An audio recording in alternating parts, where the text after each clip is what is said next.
Peace and welcome to the culture here on the Black Star Network. I'm your host, Farajii. Thank you so much for tuning in, being a part of the conversation. Folks, let's talk about what's happening in New York as New York State Congressman Santos has been called out on his lies. We're going to talk about the impact that it has, not just on New York politics, but just on our democracy in general. We're going to have that conversation. Also, let's talk about the Tory Lanez trial. Was this truly a miscarriage of justice? We're going to break it down for you, get some insight from our culture crew, Suzette Speaks, as she talks about the implications of the trial, not just on law, but also on the hip-hop community. And then let's talk a little bit about what's happening right now. Let me check this, folks. Ed Reed, the former Baltimore Ravens cornerback, he is now the head coach of Bethune Cookman College football. What does that actually mean? We'll have that conversation and a whole lot more. So stay with us. It's all happening on today's edition of The Culture right here on the Black Star Network. Let's go.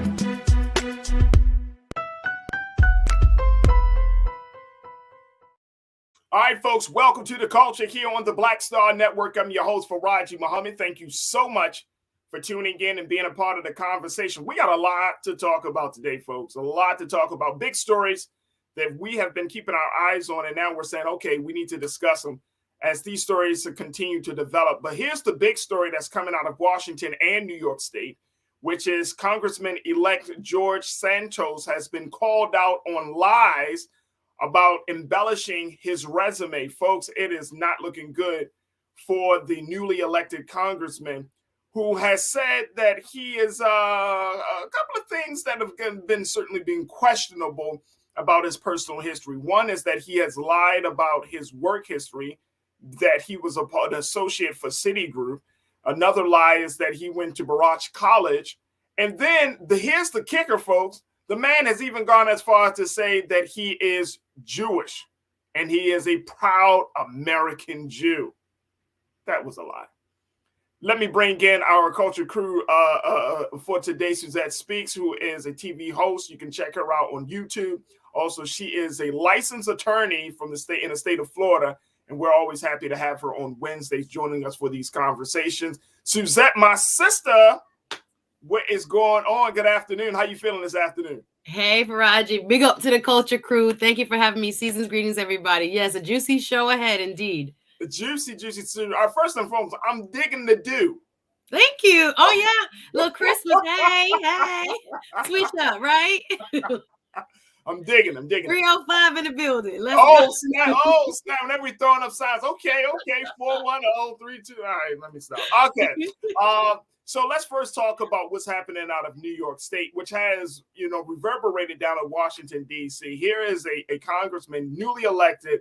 He comes out of the LGBTQ community, and he made big political history as being the congressman for the 3rd Congressional District in New York, only to be called out on a number of big personal issues. One of the things, of course, is his resume saying, hey, he worked down on Wall Street. He was a part of the financial district. He worked for Citigroup. That's a lie. I need Maury Povich. Where's Maury Povich when you need him? This was so shocking. I don't even know where to begin. Again, I never want to kind of gloat over people's, mishaps, but I think we want to be very transparent when it comes to the expectations of those who are supposed to hold the public's trust. I feel sorry for the people of this district who voted for someone who they thought was one person, but according to the New York Post and other reports now, seem to, in his words, embellish and some would just say outright fib on many parts of his resume. So imagine you are running for public office and you're saying that you've worked for Goldman Sachs. You've said that you have graduated from NYU and Baruch College, and it all turned out to be a non-truth. And my mom don't like when I say lie, so I want to say untruth. But it is such a shocking allegation, or now proven by the research of the New York Post and others, to show that, unfortunately, Republican U.S. Representative-elect out of New York, George Santos, has indeed fabricated a good deal of his resume. So it is, again, a shocking change of events. He took a district that was once held by a Democrat over and has now swung the balance in the U.S. House of Representatives in favor of the Republicans. So there are some implications to which, he must answer for, but he is holding strong. He's saying he's not leaving office until his 2-year term is over. See, here's where I have the problem at. This is the problem. Because, bro, you already said that you made a lie. Let me just post this very quickly. This is why I have problems with people. Like, I don't know whether this is just human nature or if this is just greed or if this is just, your lust and thirst for power. But let me just share with you what that report said. This is coming from NBC News. And I want us to kind of key in on it. Take a look at this here, folks. This is what NBC News already said. Now, these are some of the details that we already shared with you. Bombshell investigation. It was published earlier this month, December 19.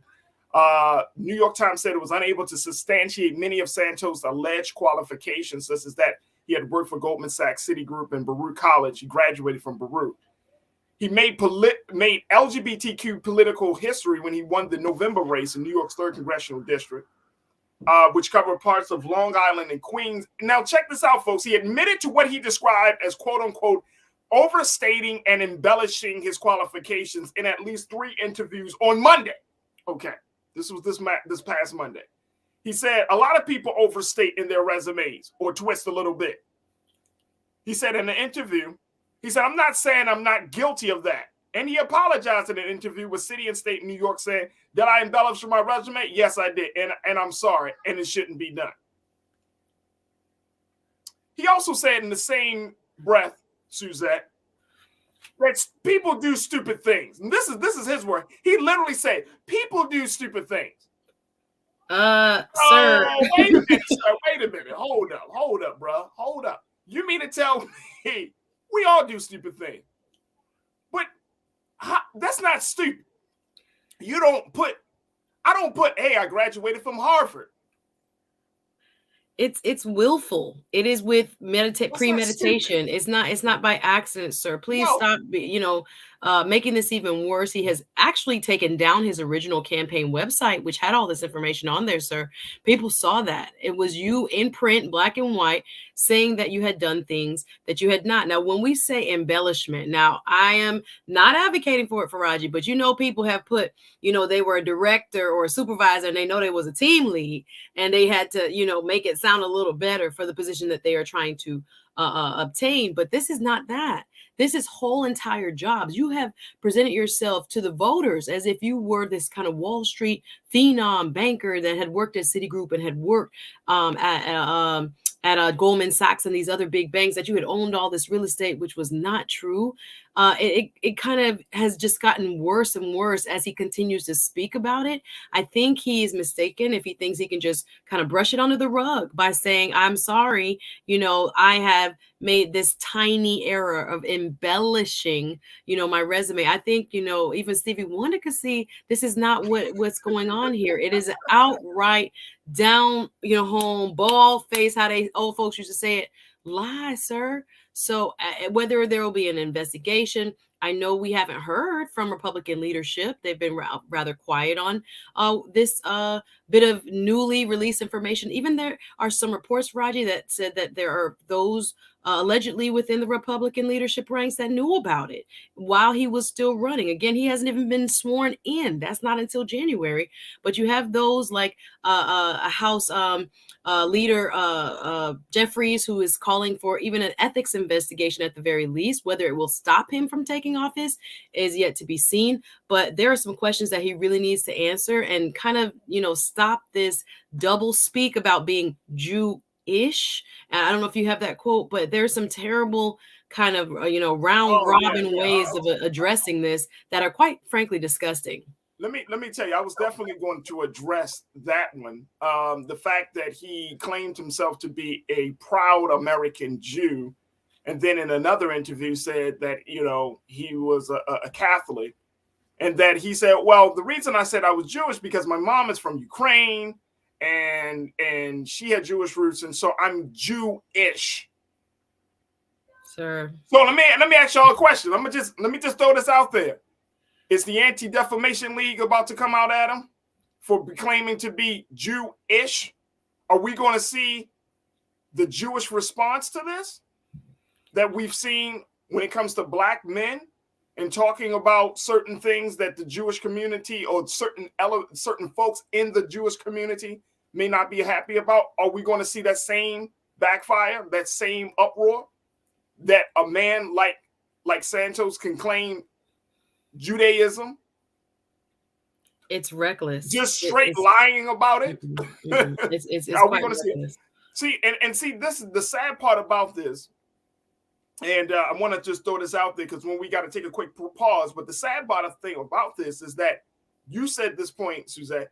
People believed you, bro. That's why they elected you for office. And now you come back and then to have the audacity, the hubris, and the arrogance to say, I'm not stepping down until I complete my first term. Like, I lied, y'all deal with it. Let me move on with doing the job. Bro, if you lied about who you are and what you did and where you come from, how the hell are we expect you to believe that you won't lie about policy and other important matters that affect all of the people? Please, please, please. Look, we got to take a quick pause, Suzette. When we come back, we'll continue the conversation. We'll check in with our online culture crew, get some comments from there. And folks, we're just getting started. Stay with us. It's The Culture right here on the Black Star Network.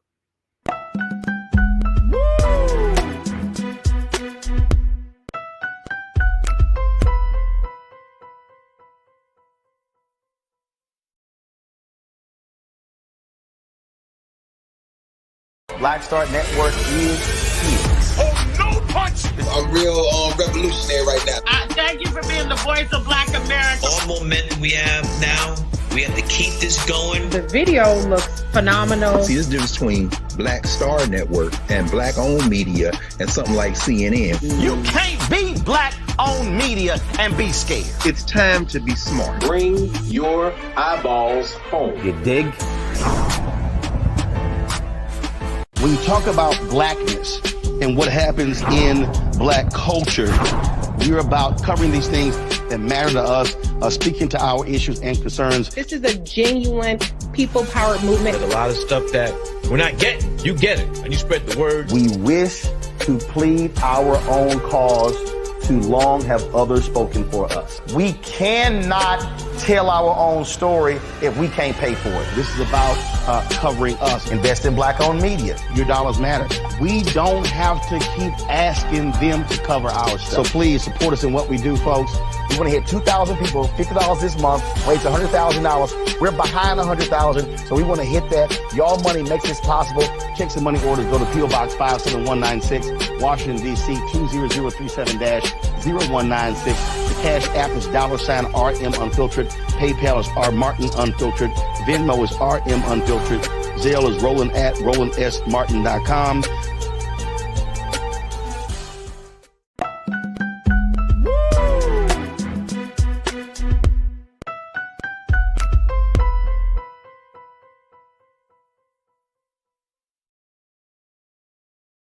All right, folks, we have been talking about the lies of Congressman-elect George Santos, who is the congressman for New York's 3rd Congressional District, and talking about the impact that the lies have made as the congressman-elect has lied about every place from where he worked, what college he went to, even lied about his lineage, saying he's Jewish.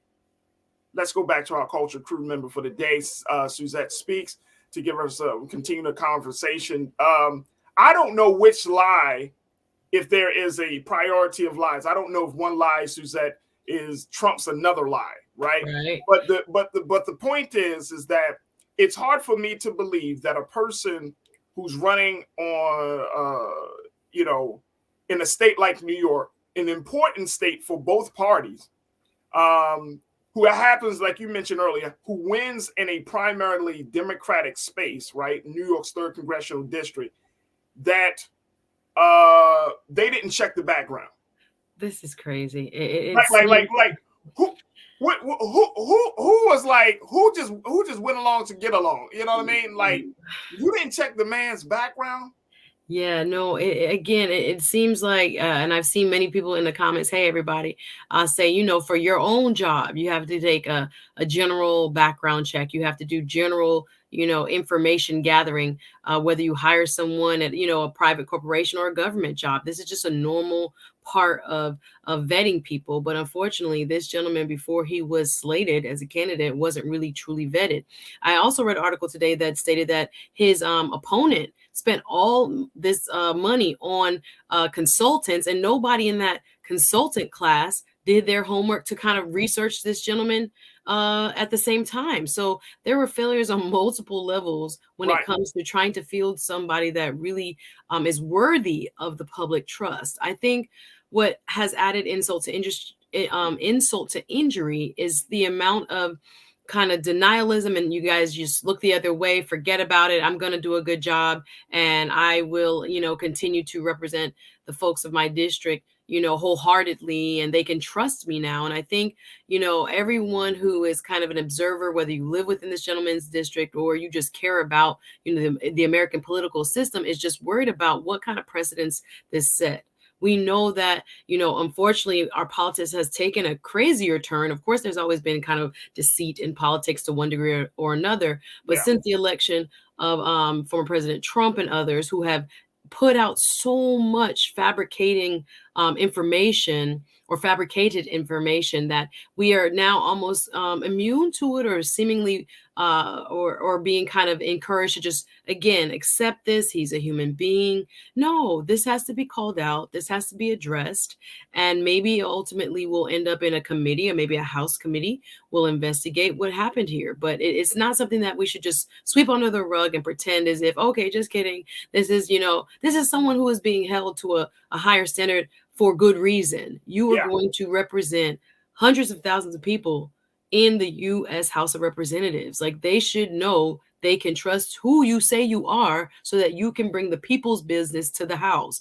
Unfortunately, there's just so many more questions, and we, you know, maybe we'll uncover more. Who knows? That is disturbing.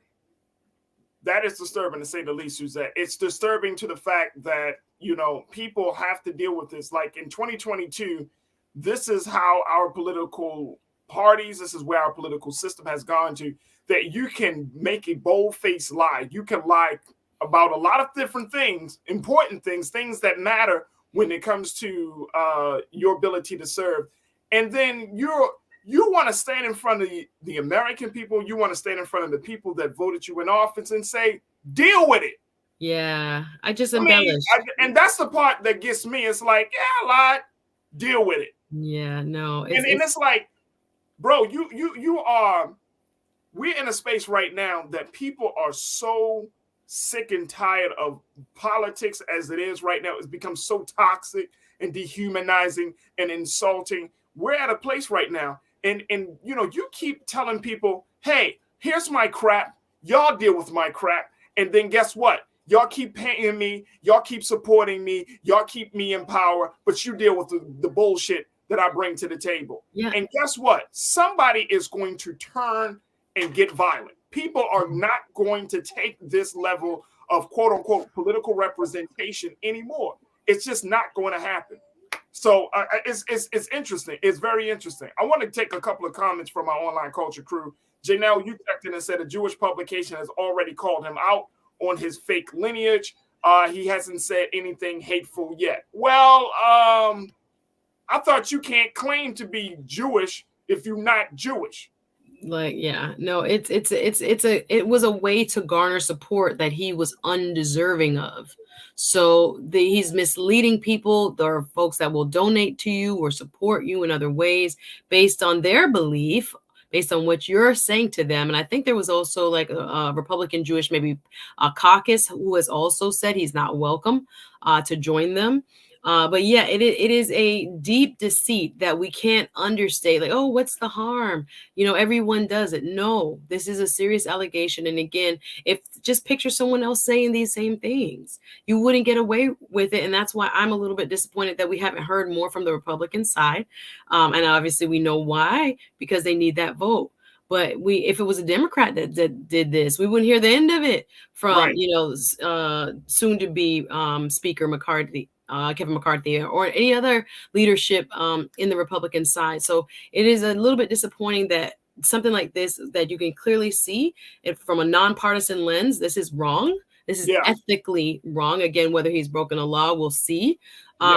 If there is anything that maybe New York State can prosecute or anything like that. But for right now, it's kind of in the hands of his colleagues to see if there are ways that he can be either sanctioned or investigated so that this does not happen again.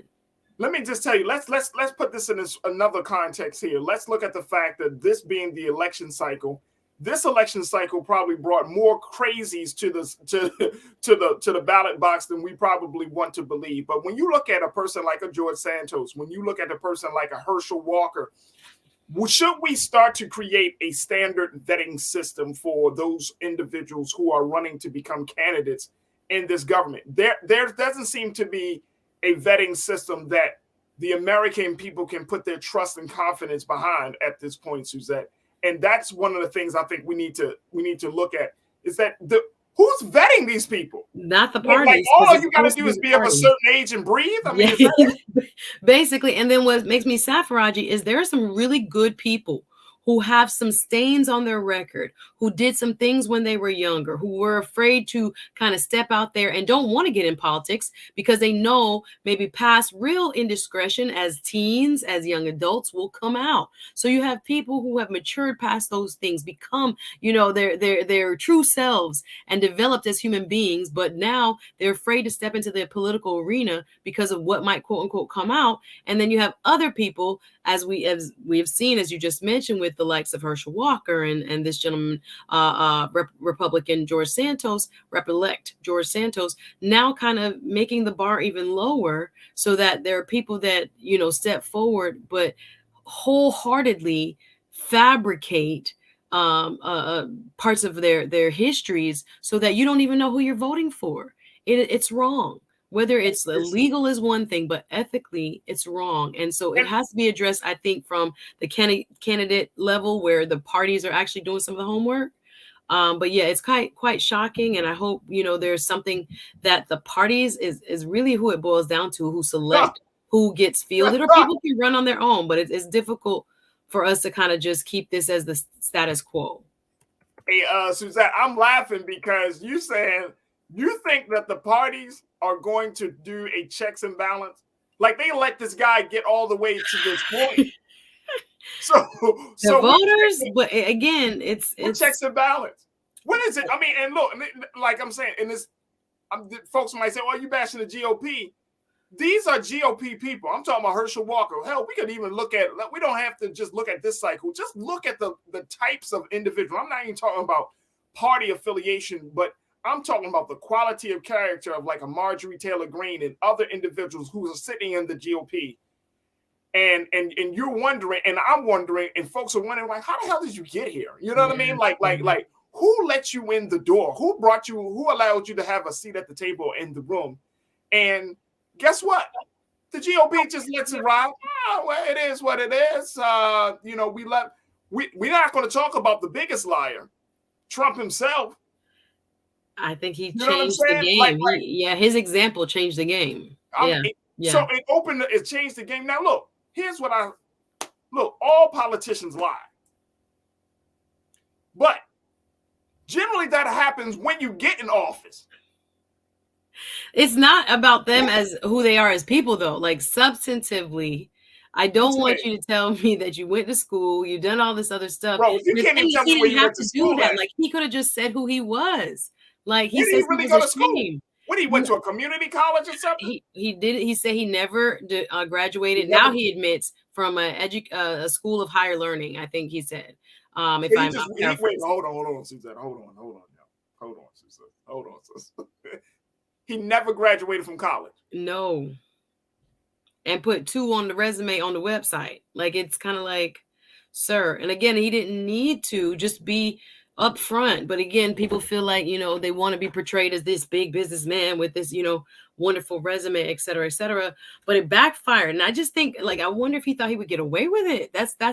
I'm just like, did he not expect anybody to ask any questions? And again, I said New York Post, it was New York Times that did the research, pardon me there, that easily called the colleges and was like, nope, at that year, we never found anybody, no record of anyone attending our college or graduating with that name. It wasn't really that, I won't say that deep, but they had to research.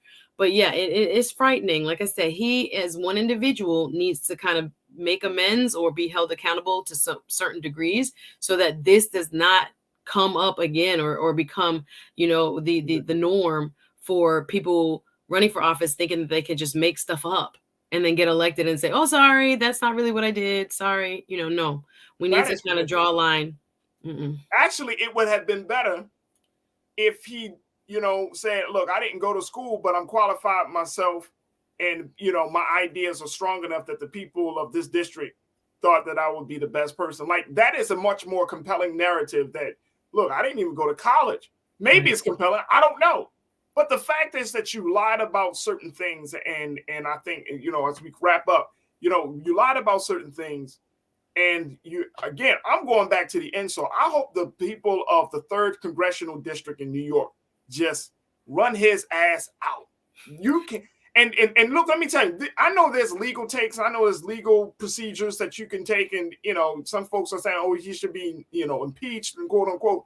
I'm talking about, we might have to get to the point, Suzette, where we just, if some blatant disrespect of that magnitude, the people approach him because you know where they are. You got to come out the house. Farajii, I'm not for the jungle justice, Farajii. I'm not going to go in this. I'm not going out. I'm not saying, look, I'm not, look. No, I'm saying, here's what I'm saying.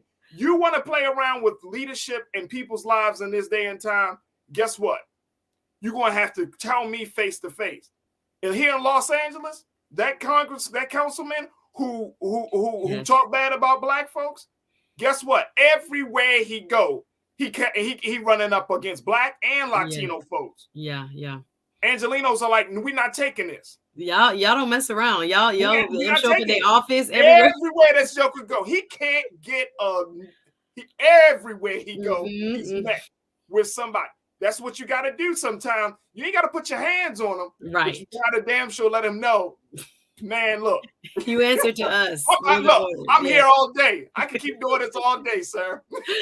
No, it's terrible. Like I said, I'm sure there is someone going through his filings. That's a lot of where politicians sometimes get in trouble. There's an extensive amount of paperwork, again, that deters a lot of good people from getting into public service that he has to file. Now, if he lied on some of those papers, congressional filings or state elections filings that he had to make full disclosures on, then there may be some legal ramifications for what he said. But right now, on the website being a lie, it's wrong. But again, did he break a law? We're uncertain, but I'm sure there are people combing through what he's filed officially on his paperwork to see if there's some fabrications there as well. All I gotta say is we wrap up.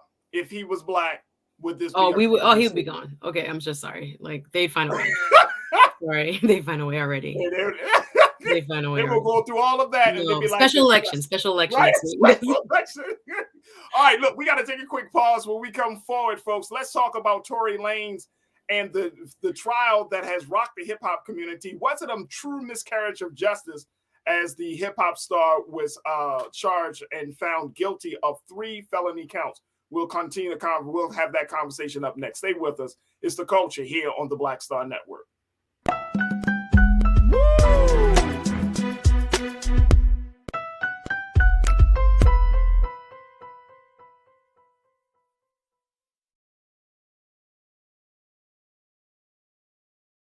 Hatred on the streets, a horrific scene, a white nationalist rally that descended into deadly violence. White people are losing their damn minds. An angry pro-Trump mob storms the U.S. Capitol. We're about to see the rise of what I call white minority resistance. We have seen white folks in this country who simply cannot tolerate black folks voting. I think what we're seeing is the inevitable result of violent denial. This is part of American history. Every time that people of color have made progress, whether real or symbolic, there has been what Carol Anderson at Emory University calls white rage as a backlash. This is the rise of the Proud Boys and the Boogaloo Boys. America, there's going to be more of this. Here's all the Proud Boys, guys. This country is getting increasingly racist in its behaviors and its attitudes because of the fear of white people. The fear that they're taking our jobs, they're taking our resources, they're taking our women. This is white fear.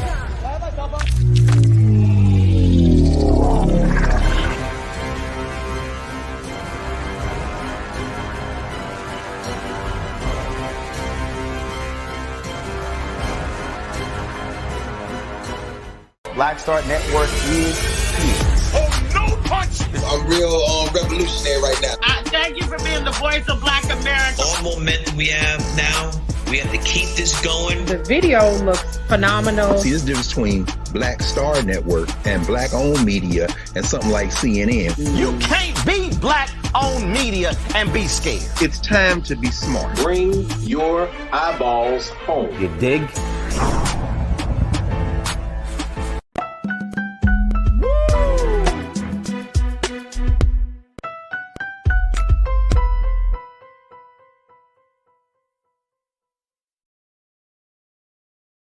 All right, folks, let's talk about what's happening in the hip-hop community as the community is still reeling from the guilty verdict of hip-hop singer and rapper Tory Lanez.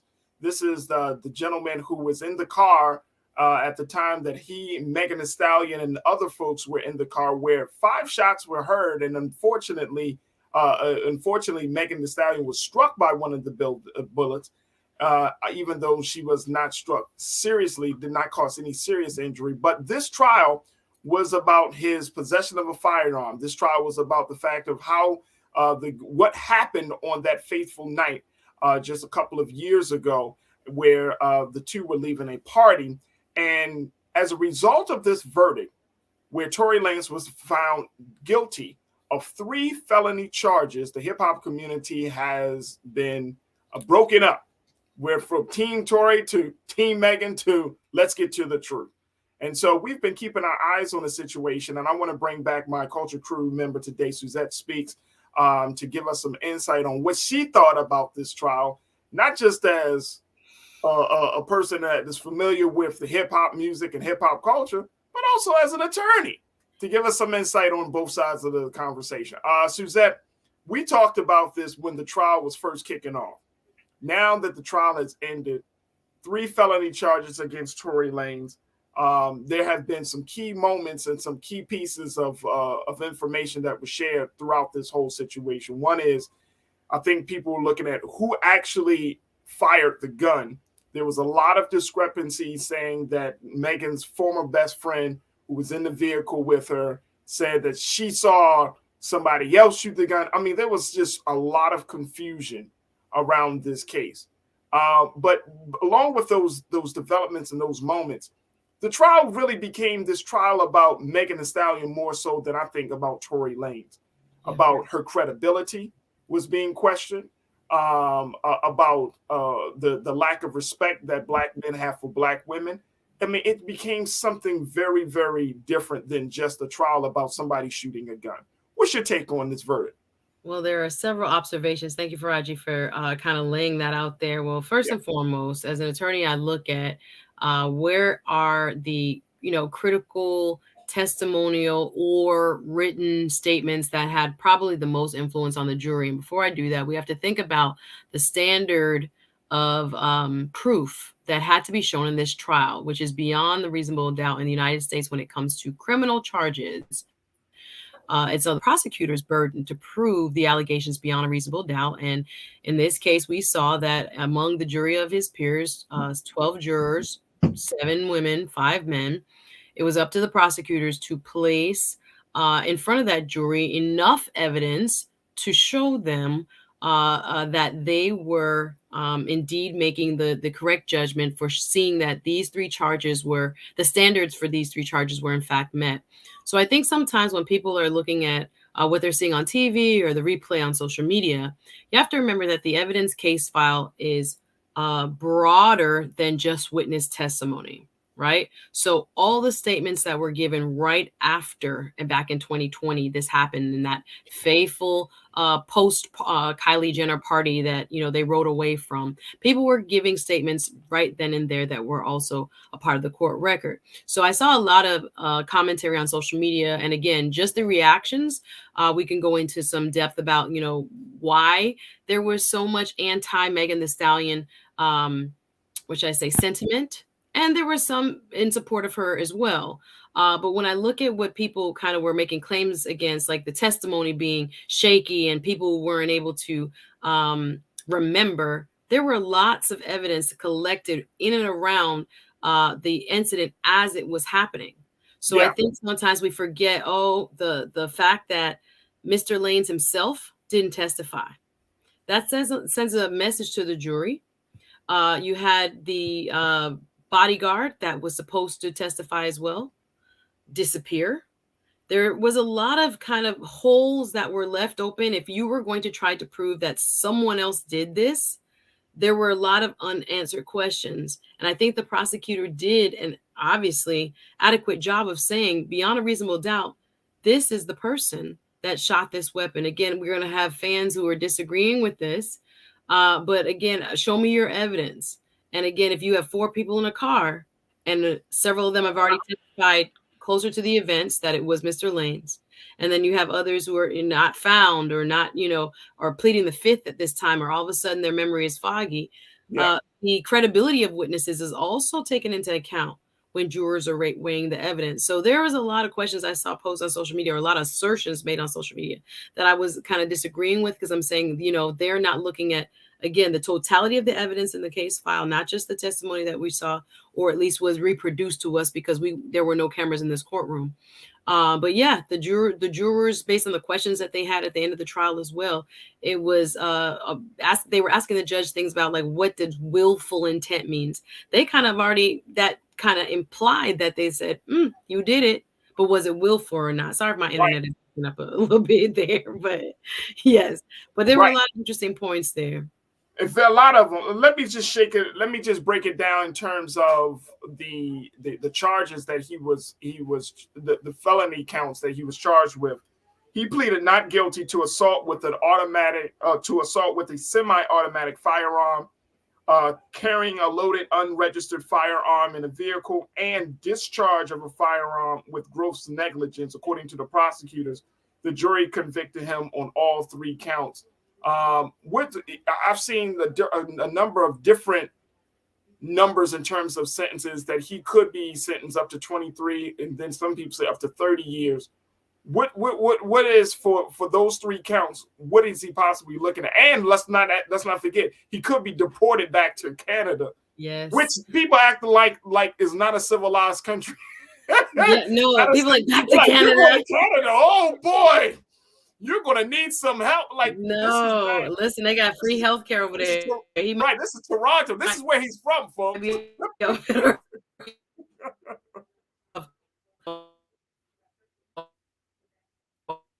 we lose Suzette? Look like we lost Suzette. Look, I want to go take let me get a couple of Culture Crew comments, folks. I want to hear your take on this, and then we'll work to bring my sister Suzette Speaks back into the discussion. Janice, you said if he gets 23 years, I believe that is not correct. Murders don't even get that much time. Yeah, I see what you're saying, and it's not. Look, folks, y'all know how the game go. He's a high-profile individual. He's an artist, right? He has a lot of fame. He has some money. They're going to try to make an example of him. They're going to try to make an example and send a message to the hip-hop community, Janice. So if it's like you, you know, it's you know how the situation go. I don't think he's going to get the full time. I don't even think he's going to get deported. I think he might get some minor time. But you know, I'm not surprised that they threw the book at him for such a situation like this. Let me go to Lana. Lana checked in. Lana, my sister, you say everything about this story did not warrant 30 years. I question the verdict. I understand. There have been so many different elements of this story, Lana, for me that I didn't. At first, I thought I had a handle on what happened, but then the best friend, the bodyguard, even Meg herself, there were just so many different conflicting stories that to actually what happened. But we know that he had the gun. We know that it was fire. But what happened that led up to that moment, those moments, that's the big thing. So I get to you on that one. Let me see here. Let me go to Janae. Janae, you checked in and said, look, men and guns, nothing else to say. The masculine toxicity is on 10. The verdict was about him having a gun. Facts. His negligence. Facts. Not about shooting Megan. So he had a gun and was found guilty with the gun. Yeah. The charges, I'm going back to it. The charges that he was found guilty of was not even attempted murder. It was not first degree. It wasn't first degree murder. It wasn't attempted murder. It wasn't manslaughter. It was around the possession of a firearm, folks. So, and I think, Janae, I'm glad that you brought that point up into this situation. And let me get one more. Kalia, you checked in. Kalia Green, you said he needs to be humble. He's arrogant and has a history of violence. I don't follow Tory. So Kalia, if that's the way he's been presenting himself, you know, God has a hell of a way to humble us all, right? I'm just saying. There are so many different situations where we see men of power, men of fame and influence and all of those things. They walk the earth. And you know, I actually heard that, Kalia, that people say that, you know what, this is a humbling situation. My hope is that he finds that he can, you know, take some time for himself, reevaluate how he is and what's going on with his life. Not even think about his career at this particular moment, but just what's going on with his life, and then try to work to get himself back on track. Now, we got to take a quick pause. When we come back, we'll reconnect with my sister Suzette. Let's also talk about the fact that his father was another key player in this trial. His father's trying to create the narrative around the situation, saying that Tory was being railroaded by the criminal justice system, and even is going as far as to say that Jay-Z was responsible. Come on, man. Come on, man. Look, we'll have that conversation. Stay with us. It's The Culture here on the Black Star Network.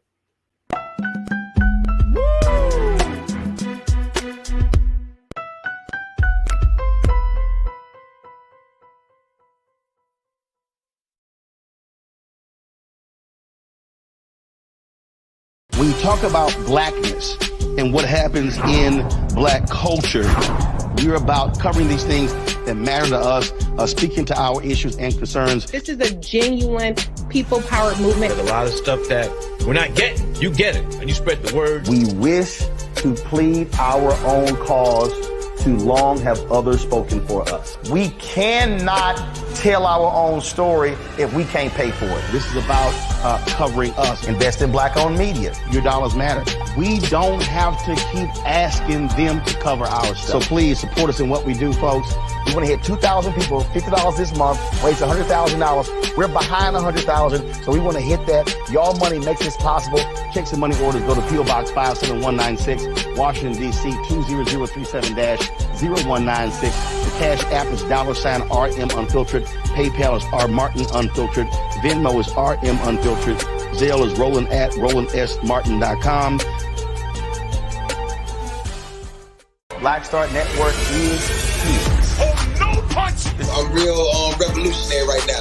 Thank you for being the voice of Black America. All momentum we have now, we have to keep this going. The video looks phenomenal. See, there's a difference between Black Star Network and black-owned media and something like CNN. You can't be black-owned media and be scared. It's time to be smart. Bring your eyeballs home. You dig? Hatred on the streets, a horrific scene, a white nationalist rally that descended into deadly violence. White people are losing their damn minds. It's a An angry pro-Trump mob storms the U.S. Capitol. We're about to see the rise of what I call white minority resistance. We have seen white folks in this country who simply cannot tolerate black folks voting. I think what we're seeing is the inevitable result of violent denial. This is part of American history. Every time that people of color have made progress, whether real or symbolic, there has been what Carol Anderson at Emory University calls white rage as a backlash. This is the rise of the Proud Boys and the Boogaloo Boys. America, there's going to be more of this. Here's all the Proud Boys, guys. This country is getting increasingly racist in its behaviors and its attitudes because of the fear of white people. The fear that they're taking our jobs, they're taking our resources, they're taking our women. This is white fear.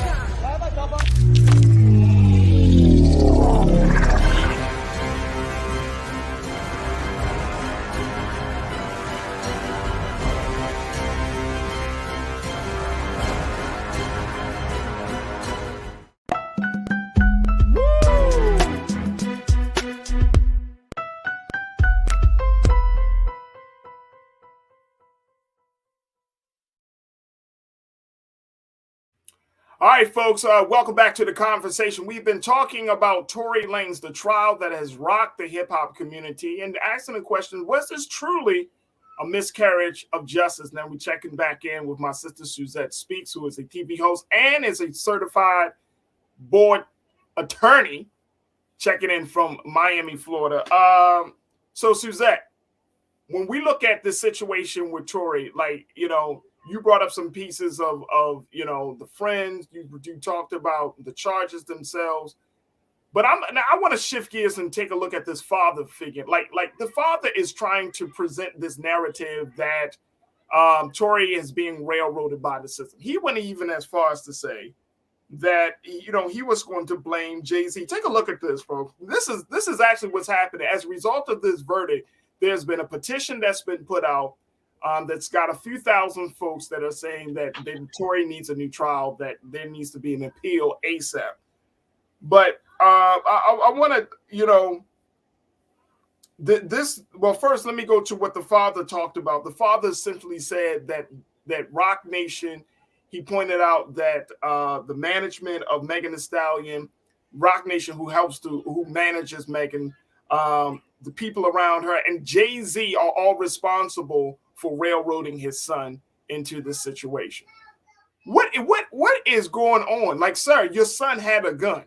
Your son, apparently, if your son thought that he was that innocent, why didn't your son take the stand?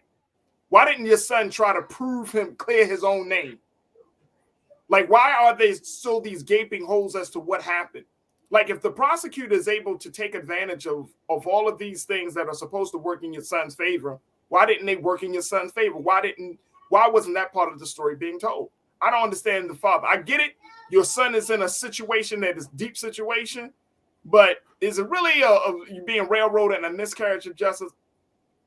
No, I'm sorry. Like, was Jay-Z in the car that night, and did Jay-Z pull a trigger, and did Jay-Z step out? He bringing Hove into it like he was there. That's like, the crazy part is spiritual distraction. What are you talking about? It's like me working for Black Star. I'm doing some stuff crazy. Then they talking about, and see, that's what Roland was behind Farajii. Yeah, it's kind of silly. I just find it so far. Like, is he trying to? I understand that he's upset, and I saw the rant, and I saw, you know, the emotion. You know, once you hear that guilty verdict, and you know your son is probably going to be in jail for however long, you're really disturbed by it. And as a father, you're protective, and I get it. That high emotion of just hearing the verdict and stepping outside, and the cameras in your face, and you going off. It was very. I was more empathetic to his emotional state, but based on the substance of what he was offering, you know, that Rock Nation has sacrificed this a young man because of, you know, their greed, or, you know, to utilize him as a sacrificial lamb for what? He had his own decision making that night. He was the person that was present, and there was so much evidence that said it was him, and not enough that didn't say it wasn't him. I know there again is this kind of what should I say, this curiousness about, well, something else could have happened. Look at the evidence. Look at the evidence. Like, what could have happened?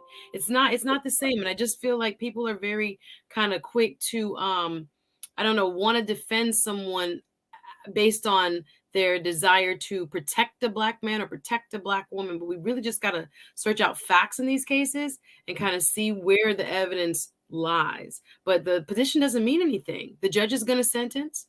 We're going to see, you know, maybe he'll testify or take the stand during the sentencing phase, during that hearing. But him not taking the stand himself maybe hurt him in the eyes of the jury. So again, I mean, people have kind of extrapolated a lot from what you know, she symbolizes as a Black woman and him as a Black man. This is a crime of violence that took place between two people on one set night. And sometimes I think we try to make it too much of a big symbolism. It was a crime committed against Megan, not that she caused, right? And that someone shooting at you is a crime, whether negligently, whether willfully, right? That's why they didn't go for the attempted murder. They could not prove that. That's a higher standard to prove beyond a reasonable doubt. But what they could prove, and they have, is that it was negligent for you to be shooting recklessly, right? Based on what the evidence showed. So there was a lot there that I think sometimes we ignored or try to overstate these other outside influence of Rock Nation. And he's not paying the judge. He's not, there's no, I mean, that influence is really overstated, sir. And your son's behavior is what was being judged, and unfortunately, you know, was found guilty of. So like, sometimes the distractions, you got to point to figure where you know the responsibility lies. Hey, Suzette, do you think Tory should have taken a stand? Not if he wasn't gonna have nothing to say that was gonna tell him. That's why he didn't do it. I'm like, that's why you didn't take no stand. I'm the jury. I'm interpreting. You have a right not to, you know, self-incrimination, right? Fifth Amendment right, but it speaks volumes when nobody else had no concrete recollection of anyone else pulling that trigger, right? And that's how I felt. Like, bro, why wouldn't you take the stand and try to clear your name? Because it makes you look guilty. Yeah, it's supposed to be a protective mechanism of our court of law that you shouldn't have to say anything, right? You're presumed innocent until proven guilty. But there were, again, I don't think that many holes, but the other witnesses, other parts of the evidentiary file that filled in the gaps where people are saying, oh, no one said it was him. Who else could it have been, y'all? Who else? A magic bullet doesn't just show up. Someone who had motive, who had opportunity, who, again, at the time when witness statements were taken, several people said, yes, it was him. All of a sudden, there's a change up. All of a sudden, people have disappeared, not showing up. And we're going to see if there was any witness tampering. I'm sure that'll be investigated. You can't not show up, guys, when you've been subpoenaed, right? So there's a lot of questions, perhaps, but enough evidence was presented for this jury to be able to find that, yep, he's culpable. So we got to be careful with, you know, trying to find these kind of outlandish, far off, you know, scapegoats so that this person is not being held responsible for his behavior. You know, I'd be interested to see, you know, it can be up to from probation on up what he gets, but especially if there's witness tampering, it's going.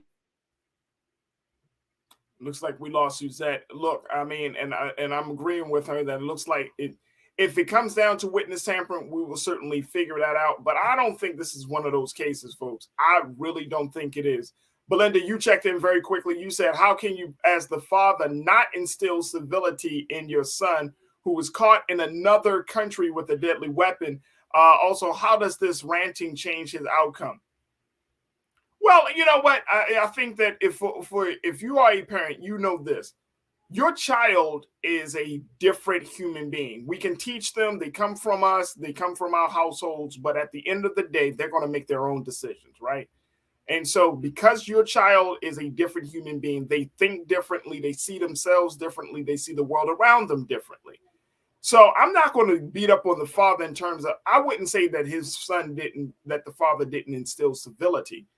Because somewhere along the line, Tory thought that, you know, carrying an unregistered gun was going to be acceptable, that he was either necessary for him or he just simply wanted to do it. But I think that if you are a decent parent, right? Most decent parents want to instill in their child right and wrong principles, things that you should do to consider other people, all of those things, right? Somewhere children make separate choices. And even us, if you think about our relationships, Belinda, that we have with our parents, I'm sure that there were choices that you made that your parents told you not to make, and you made them anyway. Same thing for me. So it's I don't think it's to blame the father in that respect, saying that you should have instilled civility. They're going to make the children are going to make their own choices, regardless of whatever good guidance you may give them. So that is something that we got to keep in mind. And most importantly, I think that this was not a Megan Thee Stallion on trial, folks. This was Tory Lanez on trial, and how that situation went down with that firearm. This was not a Megan Thee Stallion trial.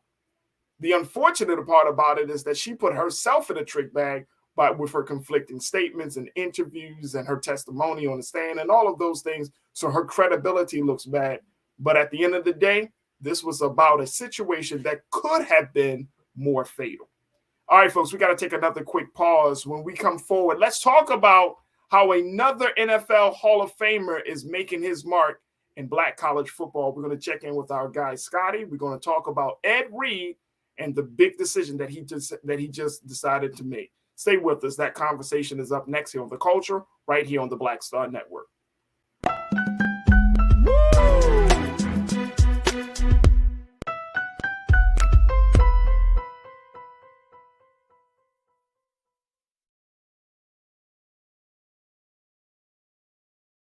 I'm Deborah Owens, America's Wealth Coach, and my new show, Get Wealthy, focuses on the things that your financial advisor and bank isn't telling you, but you absolutely need to know.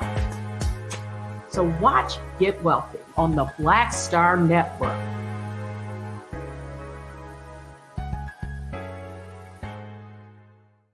Black Star Network is here. Oh, no punch! I'm real revolutionary right now. Thank you for being the voice of Black America. All momentum we have now, we have to keep this going. The video looks phenomenal. See, there's a difference between Black Star Network and Black-owned media and something like CNN. You can't be Black-owned media and be scared. It's time to be smart. Bring your eyeballs home. You dig?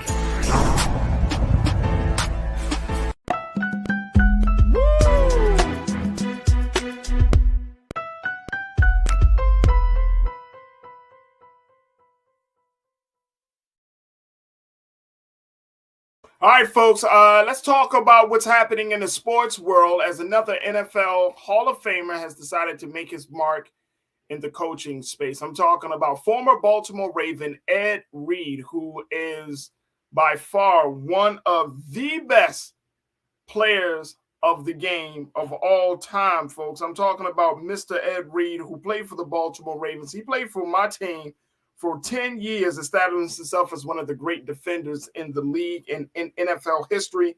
He finished his career following his 2013 campaign. He has been, of course, he's been inducted into the NFL Hall of Fame, and he ranks 7th all time with 64 career interceptions and own NFL records for the most multi-interception games, 12, and most playoff interception, 9, which is tied for the record. He's a 9-time Pro Bowler and was part of the Hurricanes 2001 National Championship team down there in Florida. And so he has decided to take his talents and his experience and his expertise of football to Bethune Cookman College as the new head coach with their football program. Wow. Now, of course, Ed joins Deion Sanders and Eddie George of the Houston Oilers. And now you got Ed Reed is coaching a Black NFL Hall of Famer, now has decided to coach with another HBCU. What impact will this have on sports and the culture? We had to check in with my guy, Scotty, host of Off Script TV. You can check him out on all social media platforms. But Scotty, I appreciate you for checking in with us this afternoon. What do you make of this big decision here, bro? We got Scotty. There we go. What's up? What's up, Scotty? How you doing, brother? Man, it's always good to be back, man. Listen, when I do, when your producer hit me up, she was like, you know what you want to talk about? I'm like, who wouldn't want to talk about Ed Reed? Like, talk about Ed Reed. Come on, man. I know. Hey, look, I'm from Baltimore. He's one of my, and this is no joke, one of my favorite players. No, seriously. Ray Lewis was one, Ed Reed. Like, you could not get past the Ravens without those two guys. And, of course, T-Sizzle. Yeah. But Ed Reed was one of my, like, I enjoyed watching him play, bro. Like, he would be in the back in that secondary, and you were like, boy, if you throw that ball. He gonna get it. He go, yeah, that boy a ball. And listen, I'm from Silver Spring, so shout out. I didn't know you was from Baltimore. Yeah. But yeah, man, listen, it's huge for the culture, bro. It's huge. Ed Reed, he's not as flashy as Deion and everything, but he's a savant. He loves the game. He's a grinder. He puts everything he had into the game, and I think he's gonna do that even so much as coaching. It's a great move for Bethune. So how does this thing go? Because I think this is interesting, Scotty. You and I, we talked about this when the Deion Sanders news came out, that the impact of, Black Hall of Famers coming from the NFL possibly taking their skills to HBCUs. Now, is this going to be a growing trend, bro? Like, are we going to start to see more Black players saying, you know what, let me coach with the HBCU? Bethune Cookman, their record last season was 2-9. Yeah. 2-9. Now with Ed Reed coming to the helm, does it change anything for them? It does. I mean, first of all, it's in Florida. Okay, like you can turn around, trip and fall, and the dude with dreads that run a 4.3. It's Florida. You know what I'm saying? So you're gonna get the talent, and what people don't understand, because a lot of people are coming new to the HBCU space. Bethune Cookman was a powerhouse 3 or 4 years ago. You know what I'm saying? So they're not too far. When they were in the MEAC before they came to the SWAC, they were a legit dominant team when they had Brian Jenkins there coaching. And so they're known for winning, even being a private institution. So it shouldn't be hard to him to restart this engine and get the talent with his name and his bravado coming down to Florida. And people got to understand that family, Ray, Warren Sapp, Andre Johnson, Reggie Wayne, like, they're going to fully support their guy and probably be around campus. And I'll tell you this, and I do think a trend is happening. I was on a Twitter Spaces, and Antonio Cromartie was on that same Spaces, and he said he would go help Ed if he called. He said that. And then he said if the Texas Southern job came open, because he's in Houston, he would want to take that job. So you are seeing an open trend of former NFL players looking for those positions and willing to take them. So how does that fit in terms of what we saw with Deion Sanders? He put 2 years in, he's moved on to another university. Should the HBCU football community expect that you bring a big name to your football program or to your sports program, and they will only give you maybe 1 or 2 good years, and then they may move on? Is that a concern that you think that the HBCU sports community have? I don't think they should, right? Because it's all about how you ingratiate yourself. If you come in saying you're the Messiah and then you try to dip, you know what I'm saying? Then they gonna give you the back. Wait a minute, hold on, Scotty. Was that shade on Deion there? Listen, I'm calling spade a spade. If you gonna come in, if your voice get all pitched higher. Listen, if you gonna come and talk about, you the change agent, I'm the agent of coach, all that crap, you know what I'm saying? Then however you leave, if you don't leave a certain way, then you're gonna get kind of backlash. But if everybody else comes in and they say, listen, I'm here to win football games, I'm here to bring my experience to this campus and do whatever I can to bring said institution to a higher level to get recognized or whatever, then people are gonna be like, yeah, let's do that. You know what I'm saying? Whatever we can do to put us back on the map football wise, let's do that. And I don't think you'll have such the blowback that you'll get from a Deion Sanders and that. But it goes like this, right? Because somebody called into my show earlier today on some foolishness, on some Promet type stuff. And this is my thing. Nobody's Deion, okay? He's a one of one. But that's like saying Kobe Bryant was bad because he's not Michael. That's like saying LeBron is bad because he's not. No, everybody has their own greatness inside of them, right? So, yes, you might not be Dion, but you can be damn close. I'm sorry if I can't say the D word. I'm sorry. You can be right. Bro, we say more than the D word on the show. Boy, that's child's play on the Black Star Network. You know, so, you know, but you can get close to that level of accomplishments and greatness in your own right. And let's be real.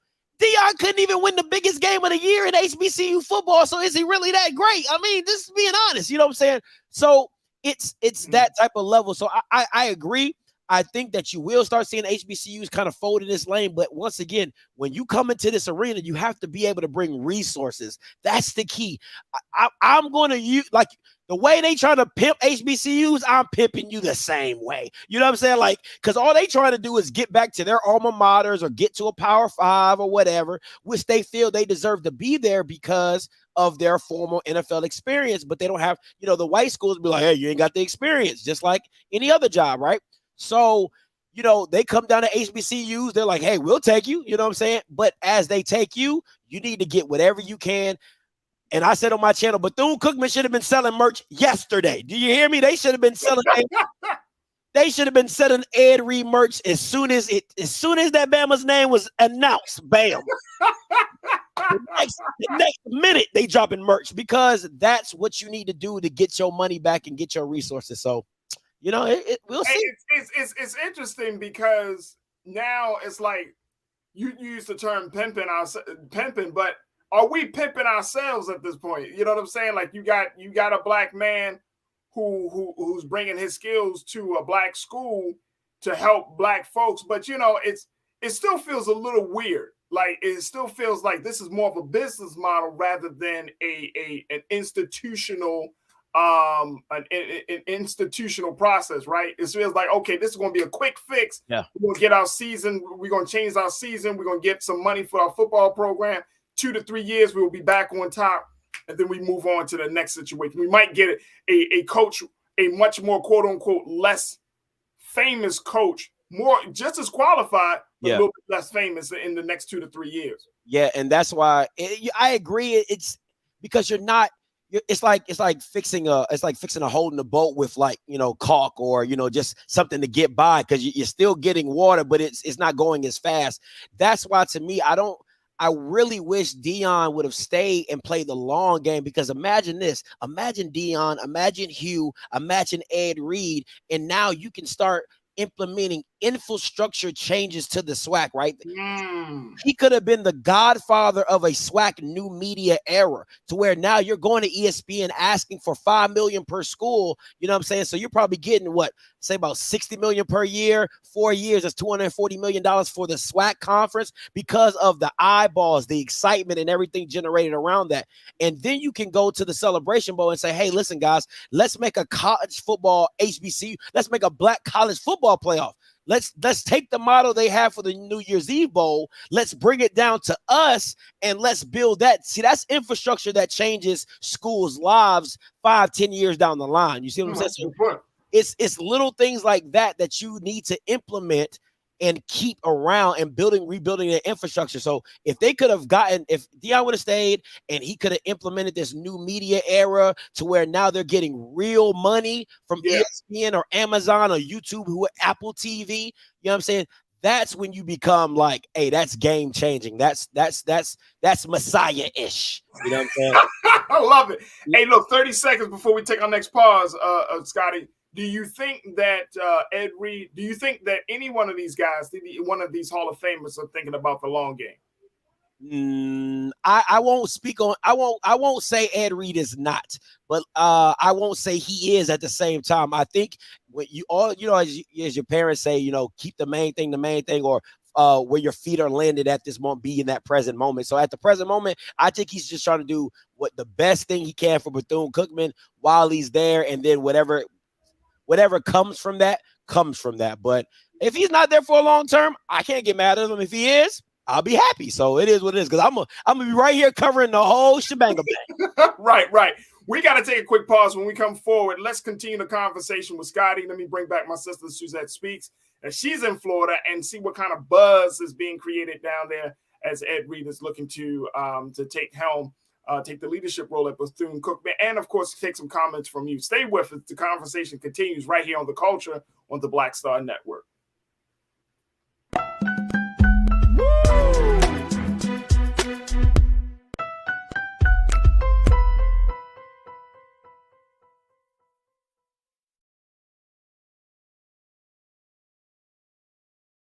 Hi, I'm Dr. Jackie Hood Martin, and I have a question for you. Ever feel as if your life is teetering and the weight and pressure of the world is consistently on your shoulders? Well, let me tell you, living a balanced life isn't easy. Join me each Tuesday on Black Star Network for A Balanced Life with Dr. Jackie. We'll laugh together, cry together, pull ourselves together, and cheer each other on. So join me for new shows each Tuesday on Black Star Network, A Balanced Life with Dr. Jackie.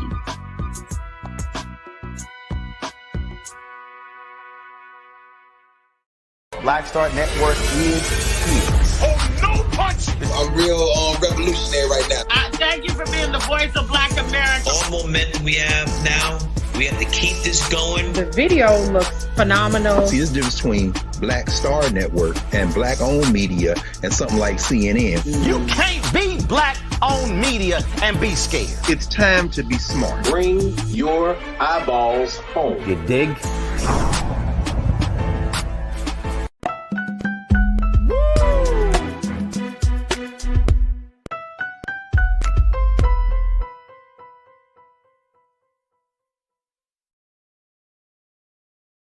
All right, folks, welcome back to the show. We've been talking about Hall of Famer Ed Reed, who formerly played for the Baltimore Ravens, my favorite team, how he has now decided to take the job as head coach of Bethune Cookman down in Florida, their football program, always repping Miami, the U. And talking about the implications that it has on football and the culture. Checking in, of course, with our sports contributor, host of Off Script TV, my man Scotty. And I want to bring back my sister Suzette Speaks, who is down in Florida as well. Suzette, how you feeling? I'm so excited about this news. I have a couple of maybe different points of view on what Scotty just offered, if I may. I do not see this type of collaboration as any type of pimping, if you will. I think HBCUs are doing what they've always been designed to do, which is allow great Black talent a space to show what it can do when it can't get a voice or can't get a space at bigger so-called mainstream universities. I don't think it's a bad thing.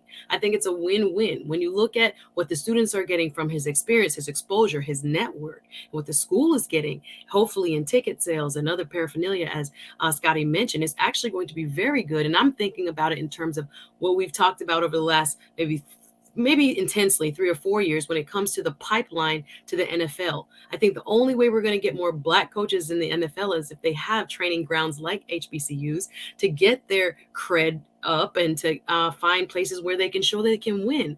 Then I don't personally have a problem with them moving to other institutions, PWIs like a Deion Sanders. I think Mr. Sanders has already proved, coach has proved he is the trailblazer because there are people now coming behind him, following in his footsteps. I think he's opened the door. He's opened the conversation. And if it wasn't for him to sit and build the empire, I think that's okay. I give him space to go and do other things and to prove Black excellence elsewhere. But I do think there'll be others who will now have the opportunity because of what Deion Sanders did to show what they can do. And maybe they will be the legacy keepers at these institutions and want to stay there 5, 10, 15, 20 years if they can compensate them, if they can pay them adequately, as they are hopefully helping to grow the program. I'm excited for Bethune Cookman, one of the 4 HBCUs here in Florida, to get this type of talent. As Scotty pointed out, they've been a big deal for a while now. I think they'll get much more of that, which I say mainstream recognition that we see has had an impact when there has been these other former NFL players that come and kind of shine on light on those young guys so that they can be seen and they can get the opportunity to, to play, even after their collegiate careers. But I think of it as kind of symbiotic. I don't see it as one getting an advantage or quote unquote being pimped by another. Can I? Go ahead, Scotty. A little pushback, Mrs. Sure. And I look at it like this, right? HBCUs are not the prize, and that's the problem for me, right? It's like if you were dating a guy and he said, hey, I'm gonna be with you for 2 years because I want to get a feel of what marriage is gonna be like, and then I go marry somebody else. You be like, yo, then why you Why you come hollering at me? You know what I'm saying? Because if that's what you really wanted, go work for that. And I think that's how I look at these coaches that come in. I'm not saying it's a bad thing. I'm just saying, why isn't HBCU the prize? Because you giving your body and all that for your PWI, but when you come back to the PWI, they don't give you the opportunity. Let's be real. Ed Reed has built the University of Miami. Michael Irvin has built the University of Miami. All the black players that have come through there is no the University of Miami without black players. So why aren't they breeding grounds for some of the black players they've put in the NFL to come back to their institution and give back? They don't look at it the same. Yeah, I agree that HBCUs are that outlet, and they're that they give in black people the voice, but then they still don't end up being the prize. That's the issue. It's just a stepping stone to get where you really want to go, which is PWIs. And if you was in a relationship, nobody would want to get looked like that as a relationship, to where you're going to date me for 2 years to test to see if you're marriage material or if you can be faithful. And then once you find out you can be faithful, you know what? I'm gonna just go ahead and get this white girl. You know what I'm saying? It just don't make sense to me. So I get what you're saying about how HBCUs are an avenue for people to get voices, but I just don't like that they're not the prize. Like, what's wrong with being the prize of the HBCU? That's just my little pushback. No, I love it. I love it. Suzette, you want to respond? Well, I don't disagree with my brother. I do understand that. I can't explain or defend kind of like the structural barriers. The point that you've made is very well taken. UM should have these opportunities. They do not. And again, there's implicit, let's call it bias. I might go as far as calling it racism. I'm not going to say it's that.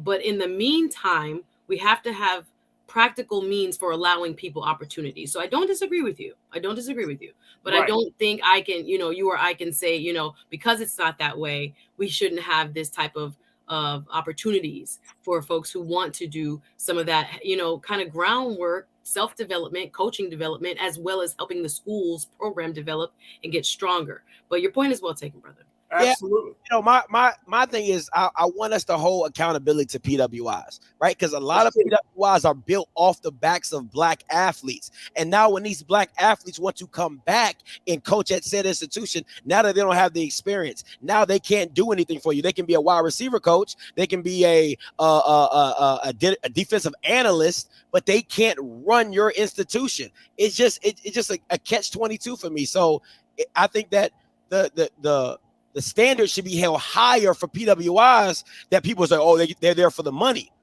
But we built you, then you can't give us the opportunity to coach, which but that's a valid point. Your point is well taken. I don't disagree with my brother. Yep. Yeah, I think that's a super valid point, bro. I mean, I think that a lot of times we don't have that level of conversation, especially with the community, and I'm saying with black folks in mass, about that, because we always do look at the HBCU as we regard the HBCU as a second thought, right? It's a cultural space. We love to take pride in it when it comes to certain times of the year, and HBCU. But at the end of the day, HBCUs are still struggling.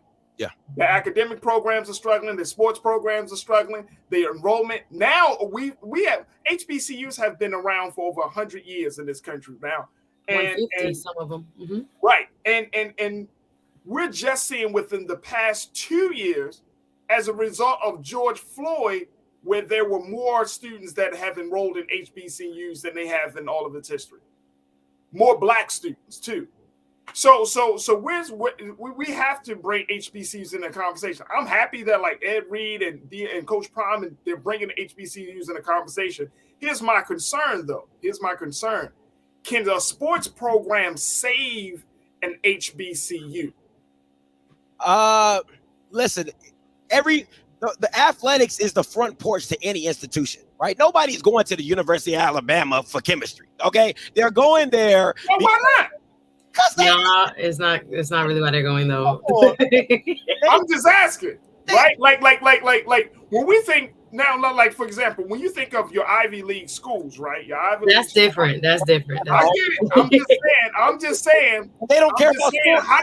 How do we push those institutions like our HBCUs in a space where they're not just sports, that sports aren't just the front porch, but the academics and other programs. Like, for example, in Baltimore, we had Morgan State University, right? National treasure. Everybody knows that Morgan is about engineering. I mean, look, I like Morgan sports as well, but Morgan sports don't work. Scotty, I'm from Maryland. I don't know about national treasure now, but go ahead. Go ahead. Boy, that's how it was designated, bro. That part. No, I'm serious. Go check the record. It is designated as a national treasure. But my point is, can we at least elevate the space where HBCUs are seen differently, so that they can get the type of not just the money but the respect? I think producing both athletes and scholars at the same time. I think academically, anybody who really know, I think there's a stat that says like 60% of Black professionals come from HBCUs. Your judges, your lawyers, your doctors. Most of those come from HBCUs. And I know a lot of HBCUs, they call their schools white at night. A lot of programs send their kids to, a lot of PWIs send their kids to programs for their masters and all that at HBCUs. So that's why they call it white at night. But for me, you still, where interest is always going to be drawn. I know the research dollars and, all the R1 institutions that get money for research, but to get the interest of your program is usually always through the front door of athletics. That's how Alabama grew, exponentially when it comes to enrollments and money and student fees. Is because of the championships that they were winning at the University of Alabama, and they started getting those outside kids or out of state kids to come to Alabama. That's a great point.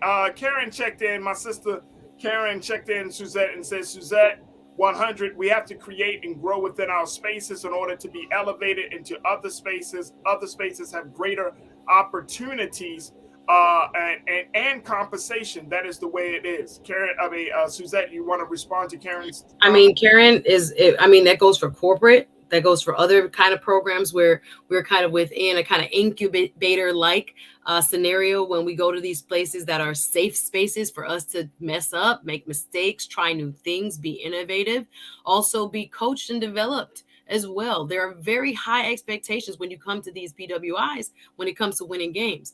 You got to be prepared and you got to be ready. I don't disagree with my brother that they should also value the talent that built them, basically, and allow them opportunities. But as we said, I think there are structural barriers there in how people perceive who the head coach should be and what he or she should look like. On top of that, I do think we just have to kind of embrace when people are stepping up to the plate to support our HBCUs. It's really mentally how we perceive ourselves. So how we talk about the alumni support, are you buying tickets to the games? Are you writing checks, to help balance out, the cost of all these program building expenses? It is really important so that we kind of change in the public dialogue how HBCUs are seen, perceived, respected among ourselves. And then the majority culture kind of picks up on those cues from us. Absolutely. Hey, Scotty, we got about like 30 seconds, bro. So what do we make of this? And I want to go back to the ideas that you shared in the earlier part of the conversation in terms of infrastructure, building the infrastructure, and how these Black coaches can be instrumental in creating an infrastructure where, not just building up their sports programs, but really building the infrastructure to create greater interest in these schools all around. As the community, how should we move forward with this? Should we be celebratory, or should we be like, okay, now let's put some demands on these Hall of Famers? I always feel like they're going to get you in rooms you couldn't get in by yourself. You know what I'm saying? It's no different than, if I was walking with Roland and Roland takes me into a room I couldn't get into by myself because he's Roland Martin. You know what I'm saying? It's the same thing with Ed Reed. It was the same thing with Dion. It's even the same thing with Hugh Jackson. You have to start using these people to put you in position in rooms that you weren't able to get before. You wouldn't be able to have a direct conversation with Steve Bisciotti from the Baltimore Ravens owner, who's worth $6 billion. You know what I'm saying? To give his advice or give him a donation to your institution or whatever, or put you give you another guy or name that you could talk to for your media or anything like that. It's little things like that you got to start using the guys that come to your institution, their resources. That's why I always say you want to hire people that can gave you resources that you wouldn't be able to get by yourself. Because let's be real, it always takes somebody, right? We've all got into a position of power or elevated with somebody's help. You know, a lot of people can't really say they did it by themselves. It was just like, hey, somebody reached out to me, somebody helped me out, somebody looked out for me. So it's the same thing when you start hiring Ed Reeds and Deion Sanders and Hugh Jacksons. We're looking out for you, right? You want the opportunity to coach. You want the opportunity to show what you can do. Now you got to come back and look out for us. And what's that mean? Hey, let's get in a room where we couldn't get in before and you negotiate, or we bring the right people in here and we negotiate some deals and stuff like that. That's just how I look at it. Absolutely. Scotty, my guy, my sports contributor here on The Culture. You can check him out on Off Script TV, on IG, and all social media. Hey, can I do one thing before I go? Yeah, go ahead. Hey.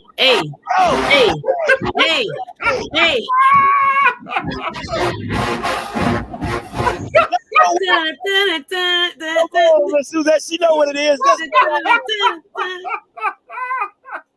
Everybody know that march. Everybody get that march. That's why I love Scotty, man. Scotty, my guy, thank you so much, bro, for being on and talking to us. Appreciate you. Right, appreciate y'all. All right, folks, we got to take a quick pause. When we come forward, let's have some more conversation. Stay with us. We got a lot to talk about here on The Culture on the Black Star Network.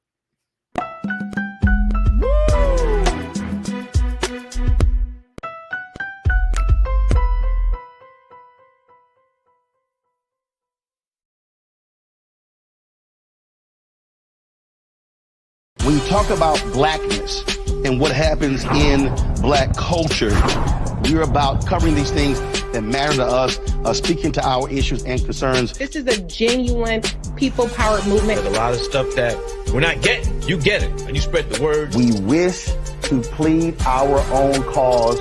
Too long have others spoken for us. We cannot tell our own story if we can't pay for it. This is about covering us. Invest in black-owned media. Your dollars matter. We don't have to keep asking them to cover our stuff. So please support us in what we do, folks. We want to hit 2,000 people, $50 this month, raise $100,000. We're behind 100,000, so we want to hit that. Y'all money makes this possible. Checks and money orders go to P.O. Box 57196, Washington, D.C. 20037-0196. The Cash App is $RM Unfiltered. PayPal is R Martin Unfiltered. Venmo is RM Unfiltered. Zelle is roland@rolandsmartin.com. Black Star Network is here. Oh, no punch! I'm real revolutionary right now. Thank you for being the voice of Black America. All momentum we have now, we have to keep this going. The video looks phenomenal. See, there's a difference between Black Star Network and black-owned media and something like CNN. You can't be black-owned media and be scared. It's time to be smart. Bring your eyeballs home. You dig? Hatred on the streets, a horrific scene, a white nationalist rally that descended into deadly violence. White people are losing their damn minds.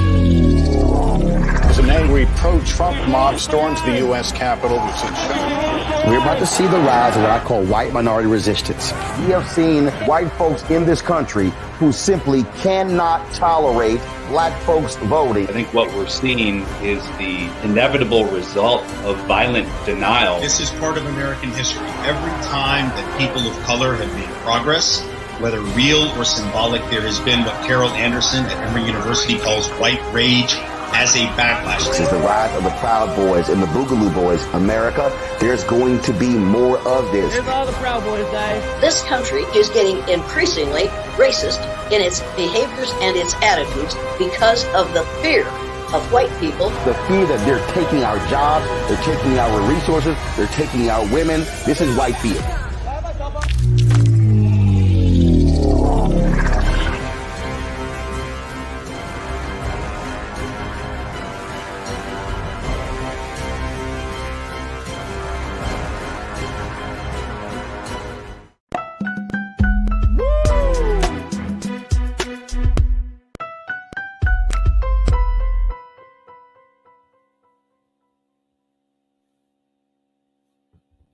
All right, folks, welcome back to The Culture here on the Black Star Network. I'm a little bit upset at my culture crew member Suzette Speaks right now.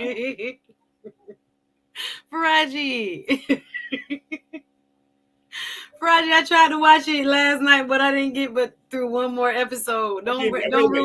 Don't ruin it. All right, so here's what I was going to talk about today, folks. We can still talk about it, just not the ending. Hold on, Suzette. I have to set this up now. Sorry.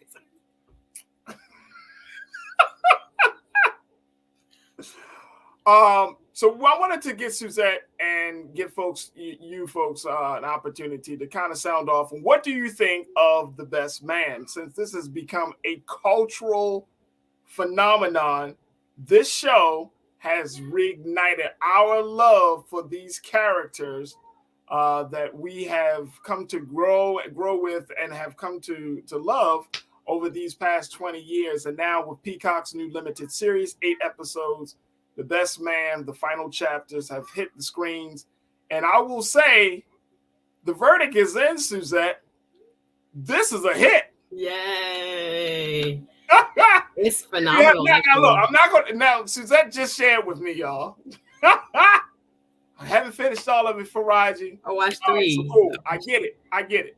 Not going to put no spoilers out, but I at least want to take the time to acknowledge the great work of creator Malcolm Lee and the phenomenal cast of Morris Chestnuts, Taye Diggs, Nia Long, so many other, Terrence Howard. I mean, these folks decided to come back together, recreate the chemistry that we have all come to love and know, and decided to put together a storyline, a plot line that is like no other. Check out the trailer. If you have not taken time to see it, make sure y'all check it out. Check out the trailer for The Best Man, the final chapters. Here it is. Fellas, I'm getting married. It's gonna be just like old times. Only better, right? Better. Hollywood has come a-calling. They want to make unfinished business into a movie. Our carefree college days on full display. I love it. That book costs a lot of drama. Get your popcorn ready. But you need a change of scenery. So come with us to Quinn's wedding. It's guaranteed to put a smile on your face. Think about it. You need to find something you're passionate about. Redefine your purpose. I thought you found your purpose with that perfume commercial. Always in my playbook. Always in my playbook. Oh, wait, I'm sorry. We all make mistakes. And you gotta live with the consequences. I know what it's like to be a tired, overworked, exhausted mom. Wait, don't you have like 3 nannies? It takes a village.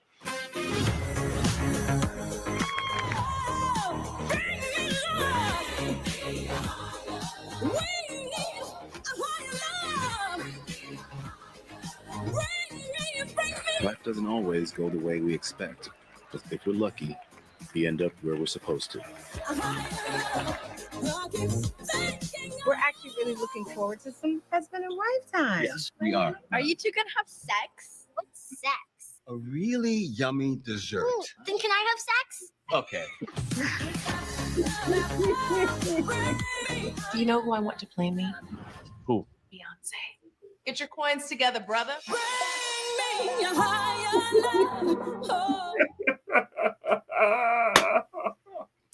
You got some homework to do, Suzette. You got some homework to do, ma'am. Listen, I cannot wait to do it. I see Belinda in the chat. Me too, girl. I'm on episode 3. All right, I so was supposed to finish it, but it was so good so far. I'm enjoying it so far. Folks have been raving about this, and it's very interesting to see the type of interest that this show has generated. Of course, you know, a lot of people are already talking awards. People are already saying that they want another set of episodes. I mean, it's just crazy how this situation has blown up. Miss AKA Lady, you said you love the wardrobe, may tune in just for hair and fashions. Let me tell you something. The hair and fashion is on point. That's real. But I think the big thing that works, and I think to you know, Suzette, you can tell me so far what you think. I think the big thing that works is the writing and the scenarios. Like, these seem to be much more relatable characters in the sense of modern day America, right? Like where we are as Black people and where the culture is. What do you think of it so far? I love when there are pieces of work like this that just show the complexity of the Black experience, where I can watch it and I am kind of immersed in these folks who are just trying to figure out their lives, enjoy their journey, love one another, help one another heal, figure out life together. And their Blackness is almost secondary to just their life experience. They're just enjoying and living life and figuring out life. So far with the characters, I like how they are much, they were always complex, but much more complex where, there's nobody who is, completely perfect like us in real life. They have these vices or these shortcomings or these imbalances in their love lives and their careers and, their personal lives that are reflective of like universal struggle. We as human beings, oftentimes our kind of, two-ness is real, where we're trying to be good people. We're trying to do the best we can by our families, our friends, our kids, whoever. And then there's always this struggle of kind of like pulling away from that, or life challenges that take us away from that. So far it is really sexy. I will say that. I was like, did I remember how sexy the best man was?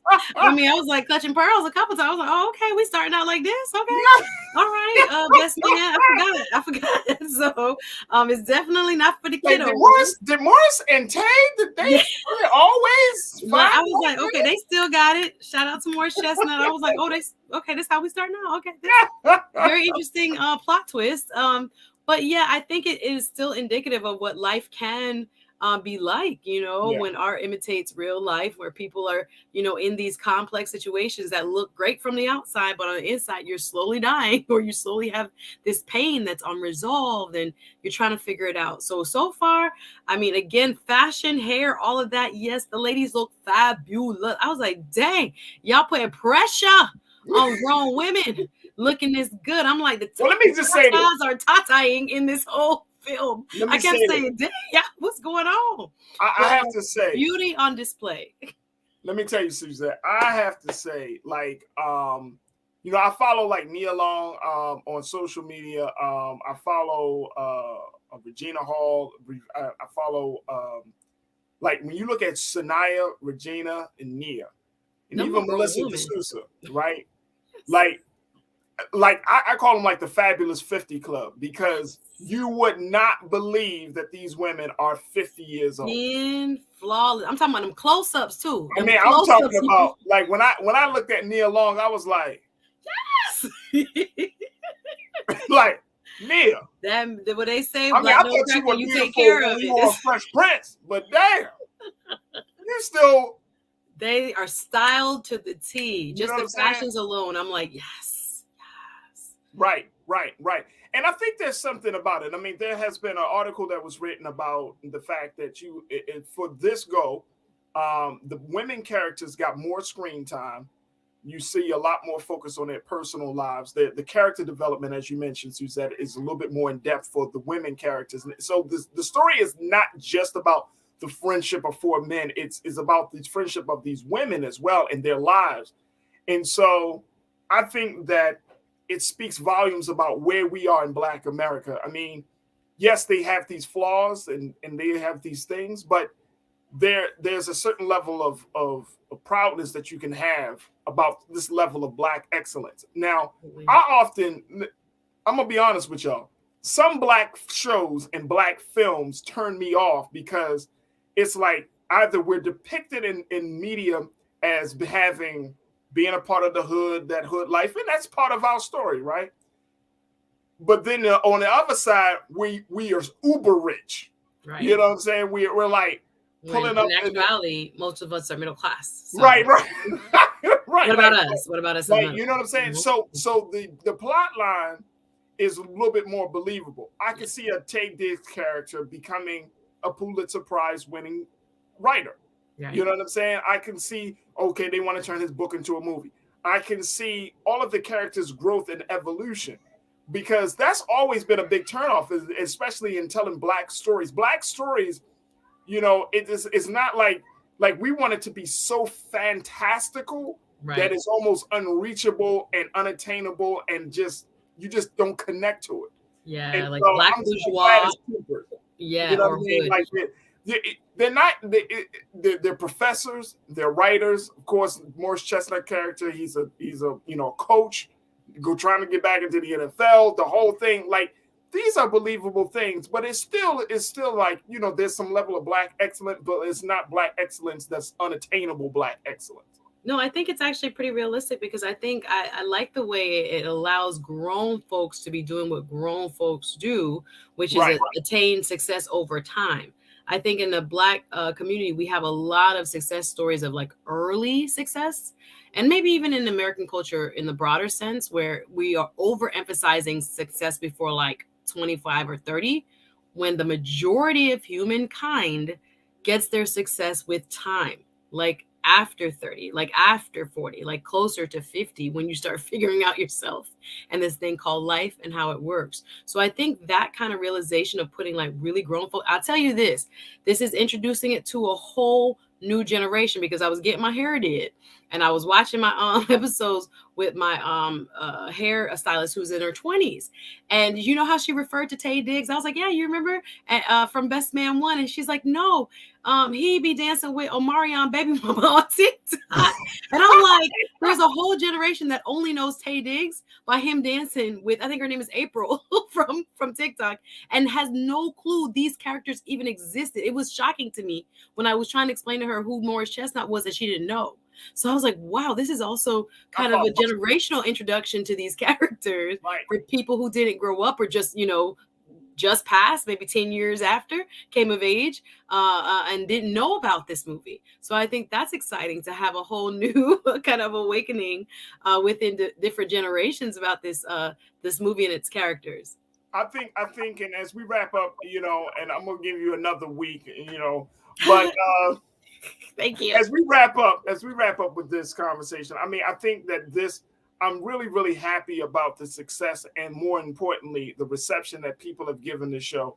It's very, very hard. Let me just tell y'all, folks, if it is very hard to create Black movies and shows about love, life in a very positive way, even in 2022.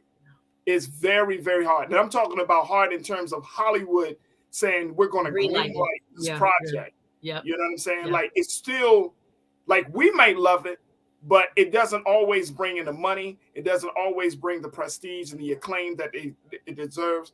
And so, if you don't believe me, ask Tyler Perry. Yeah. You know what I mean? Like, it's still very hard. So to see this show put out the way it was put out, I'm glad they did it as a limited series instead of another movie, because there's so much story to be told. And so, Suzette, I'm not going to spoil it, but trust and believe these next 5 episodes, you are going to enjoy it. But I'm just saying, I'm happy about how people have received this show. And it looks like this is a situation that's going to end out on top. And it's so good for the culture. Like, at the end of the day, it's all good for the culture. And I'm all about Black love, family, Black relationships and friendships. I'm all about this. This is good for the culture. It's a great way to end the year. And I'm happy that we got this little gift right here. Suzette, what's your final take on it? Yes, can't wait to unwrap it. I'll be watching y'all. No spoilers. Thank you. I'm going to be texting you. Real quick, before we go, I just wanted to say a quick rest in power to the loss of the son of Stephen Marley, grandson of Bob Marley. Yes. Joseph Mercer Marley, also known as Joe Mercer. I had the pleasure of meeting him, introducing him at a local reggae show, Caribbean Rum Festival back in 2019. Met this man, early 30s, just on the brink of, greatness. And so we lost him. Details are still unfolding as to why and how he passed, found in a car unresponsive, but more details to come, but just praying for his family. And I just, wish them well in their time of loss. And then y'all, please, on a different note, check me out. YouTube, I got a channel y'all can subscribe to. Please go and find me. Just look up Suzette Speaks. I talk about a ton of things. Saturday, I'll be talking about the worst Christmas gifts you've ever gotten. I cannot wait, because I got a couple, and I ain't going to say who gave them to me, but we do pop culture like here. We do, self-improvement, relationships every now and then. But please come over to the Suzette Speaks channel and subscribe. Thank you. There it is right there. My sister Suzette Speaks, always done a phenomenal job in so many different spaces. You can find her on her YouTube show, and certainly you can find her here on The Culture every Wednesday. And we're so happy to have you as one of our strong voices, Culture Crew voices. Suzette, thank you so much for being on today. Everybody.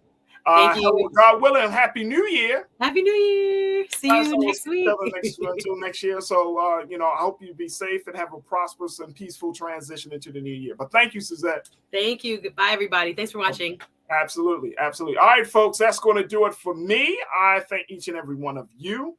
Man, thank my guy Scotty for checking in to talk about Ed Reed. And I cannot thank my team enough. Joel's, my man King Keenan, Ariel, and my crew in the control room. Thank you.